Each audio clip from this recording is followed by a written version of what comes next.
Doctor साहब please यहाँ लिफाफे वाली बात से एडिट करेंगे। चलें दोबारा यहीं से लेते हैं जी। सवाल लिखने वाले ने नाम और जगह नहीं लिखी, लेकिन सवाल है, ईद की सुबह ही गरीब लोग थैलियाँ लेकर पहुँच जाते हैं और हमारा कुर्बानी का गोश्त 6 माह भी बहुत मुश्किल से चलता है। मशवरा दें हम क्या करें। देखें जी, आप सबको यही कहें कि हम ईद के तीसरे रोज़ कुर्बानी करेंगे, लेकिन हाँ याद रहे आपका जानवर ईद की नमाज के फ़ौरन बाद ज़िबा हो जाना चाहिए।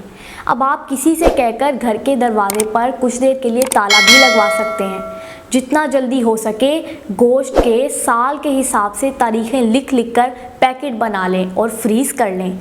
मिजाल है आपका गोश्त अगली बकरा ईद से पहले ख़त्म हो जाए। कैसा मशवरा दिया मैंने? बहुत खूब, आपने तो उनका मसला ही हल कर दिया। गर्मी बहुत ज़्यादा है, मक्खन ना लगाएं, जल्दी सवाल पूछें, मुझे देर हो रही है। जी मुझे पता है आपने अगले शो में भी जाना है। अच्छा, ये किसी शरीफ का सवाल है कि